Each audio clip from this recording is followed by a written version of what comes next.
SIU Medicine, forward for you. DeWittDailyNews.com is the area's leading local news source 24 hours a day, 7 days a week. Get the latest local news, obituaries, police blotter, weather forecast, and more with no paywall. Head to DeWittDailyNews.com to get the local information you need to know.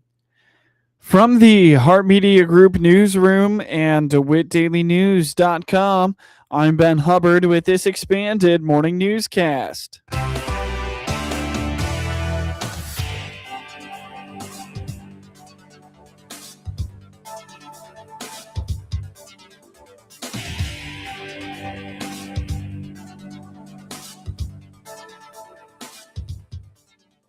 Good morning and thanks for being with us. I'm your host today, Ben Hubbard. You're listening to the WHOW Morning Show. The drought in central Illinois is beginning to ease, and the spring outlooks show more precipitation on the way. With the substantial rainfall last week and some severe weather in central and northern Illinois, they will definitely ease the drought conditions in the state. Ed Shimon at the National Weather Service in Lincoln indicates the severe weather rains of March are going to help ease the drought. Yeah, we did get some beneficial rains, though, early in the month.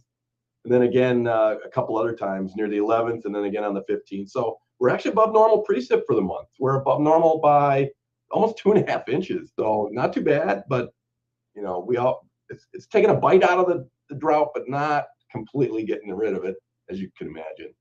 It's still there in DeWitt County is solidly in D2 severe drought yet, but we did drop a category. We were at D3 at extreme drought. So we're in the right direction. And with the outlooks being above normal precip all the way through middle April, we could maybe go down another category down into just moderate drought, hopefully, in the DeWitt County area. And that'll be helpful. Dr. Trent Ford, the state climatologist, he coordinates with us in the Midwest Regional Climate Center. Any changes that we make to that drought conditions, every Thursday they update those. By late morning, they'll issue the new one. And that considers rain only through about Tuesday morning at about 7 or 8 a.m. And then they'll put that into the works. So if we get rain, on Wednesday or even Thursday on some weeks, it goes into the following week's update. But yeah, we're looking good if we can get some of that beneficial rain here. The concern with a lot of rain all at once is that it becomes runoff for the lakes and streams. But Shimon points out that the ground is so dry, it is ready to soak up almost any level of moisture that may come the way of central Illinois. The ground is ready to soak it up. So, if you get anything from an inch down, even if it falls really rapidly, the ground is ready to soak that up. It comes when you get over like 2 inches. Then it's got to come slower or it's going to run off. But that topsoil is ready to you can hear it just soaking in it when it hits the ground. We can get a quick inch, and that won't go to the runoff phase yet. The ground is really ready to soak it in. So we should, whatever falls in it. According to Shimon, March will likely end up above normal for temperatures, given some of the warm stretches we've had. Additionally, the severe weather of this month is keeping things above normal for precipitation. We're almost 6 degrees above normal. And that's not going to get any lower. I mean, even with the cold snap Friday night, we're just going to be a little below normal there, not too bad. But we're going to finish the month, pretty solidly above normal with how high we're going to see the temperatures on Thursday, and then closing out the month with a warm up again Saturday into Sunday. So we'll probably end up roughly right around 6 degrees above normal, which is really high. That many degrees above normal. I don't know if it's going to be top 10, but certainly. It's nice to see. Sunny days, there were 10 sunny so far this month and 7 partly cloudy. So only 7 of the days were considered cloudy, 80% or higher cloud cover. The rest 17 of the days had more sunshine than clouds for the most part. Looking into April, precipitation and temperatures look to be above normal for the month. Shimon explains that some of these warmer nights are allowing grass, plants, and other vegetation to grow. Right now, the first half, this 3 to 4 week outlook goes all the way through the 3rd week of April, and it's 40th to 50th percentile of above normal temperatures, and the same thing with above normal precipitation, 40th to 50th percentile, tipping the balance toward above normal precipitation. So, it looks like we're going to have a mild first half, at least, if not first 3 weeks on the balance, and a little bit more moisture hitting the ground. So. Usually through those 3 weeks, we have about 2.5 to 3 inches of rain. So that would be a lot. If we can get above normal on that, up to 4 inches, we could really take a bite out of some more of that drought. 59 and 36 are the normal high-low to start off the month. And then we warm to 70, 46. So 70 is a normal high tonight. I love that sound. So, and then mid-40s, 46 for a normal low by the end of April. That's great. Those flowers, everything's really growing. Buds are coming out. You're cutting your lawn possibly already. Get some moisture, and then the warm nights help the grass stay vibrant. Because if we have cold nights, then the grass goes a little dormant for those 8 to 12 hours. But if there's a warm overnight, then the grass just really starts to go crazy. While Shimon stops short of saying the last snow has fallen for the season, he does note that anything that falls will quickly melt because the ground has warmed up so much in March. Additionally, past April, the precipitation predictions drop off a little bit. Also, as we get into the severe weather season and outdoor sports season, lightning awareness starts to become a top-of-mind issue for weather experts. Visit weather.com/Lincoln for more. Now for your local obituaries. Ellen K. West, 78, of Clinton, passed away at 10:09 p.m. March 28th at Gibson City Hospital in Gibson City, Illinois. Arrangements are incomplete at Calvert Funeral Home in Clinton. Ralph E. Greider, 87, of Anchor, Illinois, passed away at 6:12 a.m. March 21st at his family home in Anchor. Graveside services will be 11 a.m. Tuesday, March 31st at Friends Creek Cemetery in Argenta with Brock Eckert officiating. There will be no visitation. Calvert Funeral Home in Argenta is in charge of arrangements. Memorials may be directed to a charity of the donor's choice. Get news anytime from your computer or your mobile device, all free, all the time at DeWittDailyNews.com. March in Forsyth keeps you on your toes. A little smell, a little sunshine, a reminder that change is coming. Maybe this is your season for change too. At Hickory Point Garden Homes, you can enjoy the comfort of your own one-story duplex without the worries of maintenance, repairs, or seasonal chores. Just a quiet community, friendly neighbors, and a place that truly feels like home. Visit Hickory Point Garden Homes and discover worry-free, comfortable living for 55 and better.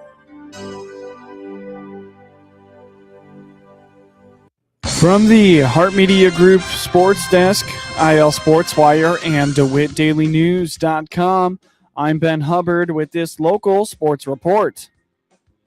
Illinois secured its third straight Big Ten Series win with a 6-0 road victory over Penn State on Sunday afternoon. Aiden Flynn and Reed Gannon combined for the 3-hit shutout as the Fighting Illini improved to 6-6 in Big Ten play this season. Gannon earned the win, throwing 5 innings while only allowing 1 hit and striking out 3. Flynn got the start and went 4 innings with 3 strikeouts. At the plate, J.R. Nelson went 3 for 4 with 2 RBIs, while Will Johannes posted a 2 for 3 day with 2 runs and scored an RBI. Michael Farina and Nick Groves accounted for the Illini's other 2 RBIs. Johannes opened the scoring with a double in the second, and in the home half of the fourth, after the Nittany Lions loaded the bases, Flynn forced an inning-ending double play to keep the hosts scoreless. The Illini carried the momentum into the fifth, scoring twice to extend their lead to 3-0. That advantage then grew to 5 with an RBI from Nelson and Groves in the 7th before Nelson capped off his big day with a run-scoring single in the 8th. The Illinois State baseball program secured a 15-9 victory over Evansville in the series finale Sunday afternoon at German American Bank Field at Charles H. Braun Stadium. With the win, the Redbirds improved to 18-10 overall and 4-2 through 6 games in Missouri Valley Conference play. Graham Mastros headlined the Redbirds offense with 4 hits, including 2 home runs in the contest, to secure his second game this season with 2 or more homers. Mastros added a double and a single to stay a triple shy of completing the cycle. Louis Boussard added his first multi-hit game as a Redbird with a career-high 4 hits in the contest, including 2 doubles. Boussard tallied another career best after tallying 3 RBIs in the game. Camden Karchewski and Cannon Coakley became the third and fourth Redbirds with multiple hits as the pairing added 3 hits in the victory. Karchewski recorded his first game at Illinois State with 3 hits, as Coakley tallied his second game this season with at least 3 hits. Luke Teschke tallied a career-best 6 strikeouts on his path to securing his second career victory. Teschke tossed 5 innings and limited Evansville to only 2 hits and 1 run. Jackson Reynolds drove in 4 runs, and Clinton used a 6-run 6th inning to pull away from Ridgeview 10-4 in non-conference high school baseball action from Colfax on Saturday. Reynolds' 2-run single in the 6th scored Grady Douglas and Ryan Pine to put the Maroons up 7-4. Jack Manning followed with an RBI triple that plated Reynolds, and then Josh Bass mashed an RBI double that scored Manning to make it 9-4. Preston Curtis struck out 7 in 4 innings of 1-run ball. The 1 run was unearned. Brock Wilson allowed 3 unearned runs on the mound in 2 innings and struck out 3. Clinton committed 3 errors. Manning finished 3 for 4. Reynolds was 2 for 5, while Bass was 1 for 3 with 2 RBIs. Clinton goes to 3-3 overall and will visit Sullivan on Tuesday. The Clinton Lady Maroons could only muster 6 base runners and were blanked 10-0 in non-conference high school softball action on Saturday in Clinton. Avery Smith had the only hit for Clinton on Saturday. Riley Fentress was one of 3 Lady Maroons to draw a walk, while Sierra Sickles was hit by a pitch twice. Clinton falls to 3-3 overall. They host Sullivan on Tuesday. Jake Motzgood plated the winning run in the bottom of the 10th inning, and Monticello walked off New Berlin 3-2 in non-conference high school baseball action on Saturday in Monticello. Dawson Gatros singled with 1 out. Cole Bassick was then hit by a pitch to set up first and second with 1 out. Coy Williams hit a hardliner to third for the 2nd out. Grant Kiger walked to load the bases, and Motzgood delivered the game-ending hit to short to preserve Monticello's unbeaten start to the 2026 spring season. The Pretzels got 2 in the first, but Coy Williams singled home 2 to tie the score in the 5th. Jax Bailey doubled twice among his 3 hits to lead the Sages offensively. Motzgood had 3 hits as well. Forrest Rodden struck out 7 in 4 innings of work. Zeke Young followed with 7 strikeouts and 5 innings of shutout ball. And Dawson Gatros earned the win while striking out 2 in an inning of shutout relief. Monticello goes to 7-0. They will host Lincoln on Monday. Hear the action on 95.9 FM WEZC and online at DeWittDailyNews.com. Sadie Walsh hit a walk-off 3-run homer as Monticello took down Charleston 10-7 in non-conference high school softball action on Saturday in Monticello. With 2 outs and the score tied at 7, Meadow Miller singled to center. Thea Key followed with a single to left. Walsh followed with a blast to center that helped the Lady Sages hold off a furious comeback by Charleston. Walsh drove in a run with a double in a 2-run first for Monticello. She scored Miller on a sac fly in the 2nd, and Cassidy Stoffel singled in a run 2 batters later to make it 5-0 Monticello. Key finished 4 for 4 with 4 runs scored. Walsh was 3 for 4 with 5 RBIs and 3 runs scored. Annie Robinson and Reese Steiger each added doubles for Monticello. Monticello is 7-2. They will host Decatur St. Teresa on Tuesday afternoon. Hear the action on 95.9 FM WEZC and online at DeWittDailyNews.com. Tyler Cross scored. Preston Cohen and Mount Pulaski walked off Litchfield 7-6 in non-conference high school baseball extra inning action on Saturday in Mount Pulaski. With the game tied at 6-6, Cohen drew a leadoff walk in the bottom of the 8th. Luke Martin followed with a single to center field. Aaron Voley singled on a shallow fly ball to right field that loaded the bases. Cross came to the plate and singled to center to easily score Cohen, and the Hilltoppers won its 2nd straight after a contentious contest with Williamsville on Friday afternoon. Litchfield jumped out in front 2-0 in the 1st inning, but the Hilltoppers proceeded to score the next 4. Cross tied the game with a 2-run single in the first inning.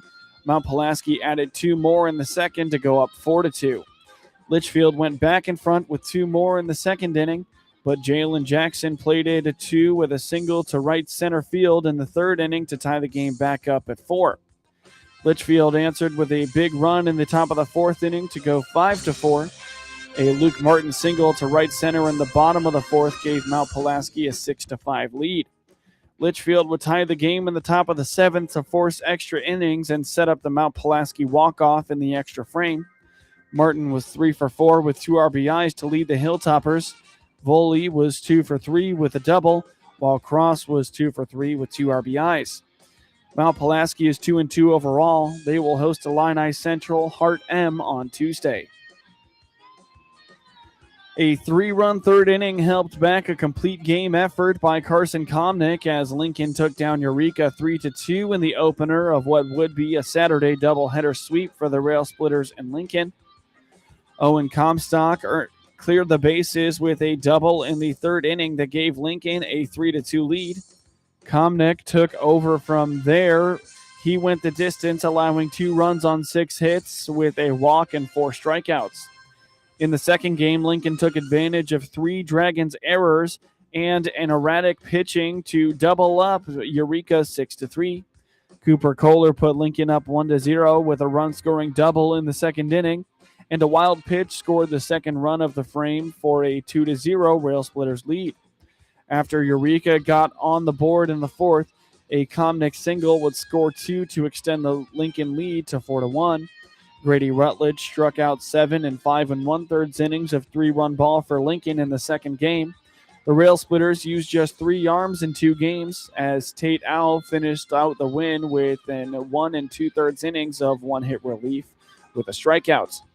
Austin Lucas was 2 for 2 for Lincoln. Komnick drove in 2 while Kohler had the only other RBI for the Rail Splitters in the second game. Lincoln is 5-2 on the season. They will travel to Monticello on Monday. Hear the action on 95.9 FM WEZC and online at DeWittDailyNews.com.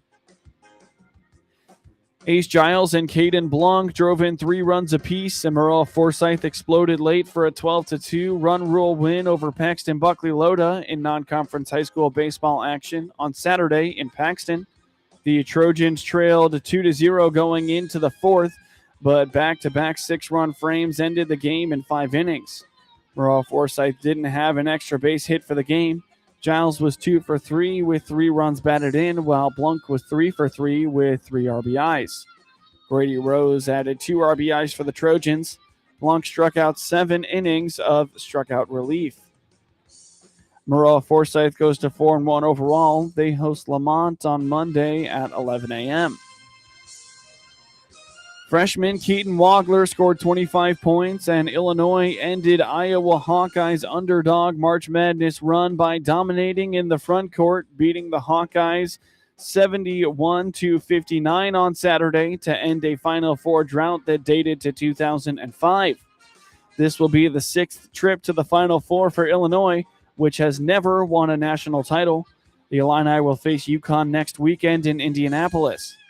The much taller Illini, who are 28-8, out-rebounded Iowa 38-21. David Mirkovic led the way with 12 rebounds. Illinois also outscored Iowa 40-12 in the paint. Stojakovic scored 17 points for third-seeded Illinois. Bennett Sturtz scored 24 points for the 9th-seeded Hawkeyes, who finished the season 24-13 and knocked off top-seeded Florida in the second round as a part of an impressive run under first-year coach Ben McCollum, a 4-time Division II national champion at Northwest Missouri State.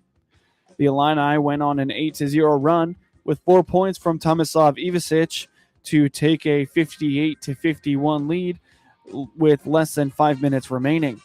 Isaiah Howard made 1 of 2 free throws for Iowa after that, but an alley-oop dunk by Zvonimir Ivasic pushed the lead to 60-52 with about 4 minutes to go. Sage Tate hit 4 consecutive free throws for Iowa to get the Hawkeyes within 4 with 2 minutes to go, but Stojakovic added a layup for Illinois before Wagler made 2 free throws to make it 67-59. Illinois never led in the first half, but took its first lead just after halftime. There were a dozen lead changes before the Illini pulled away. In scores from around the MLB last night, the Kansas City Royals beat the Atlanta Braves 4-1, while the Baltimore Orioles took down the Minnesota Twins 8-6. The Texas Rangers beat the Philadelphia Phillies 8-3. The Toronto Blue Jays beat the Athletics 5-2, while the Cincinnati Reds beat the Boston Red Sox 3-2. The Miami Marlins beat the Colorado Rockies 4-3, while the Pittsburgh Pirates beat the New York Mets 4-3 in the 10th inning. The Milwaukee Brewers beat the Chicago White Sox 9-7, while the Houston Astros beat the LA Angels 9-7.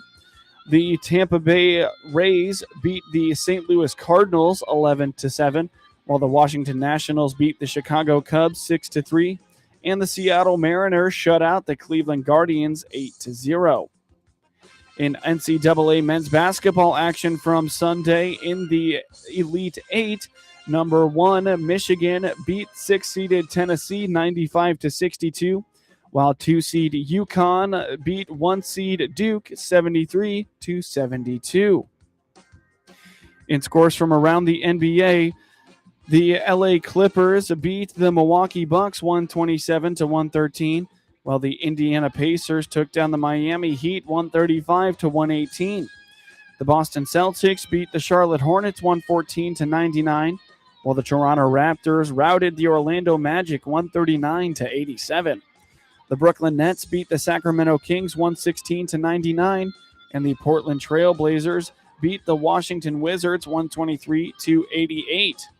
The Houston Rockets took down the New Orleans Pelicans 134-102, while the Oklahoma City Thunder beat the New York Knicks 111-100. The Denver Nuggets beat the Golden State Warriors 116-93.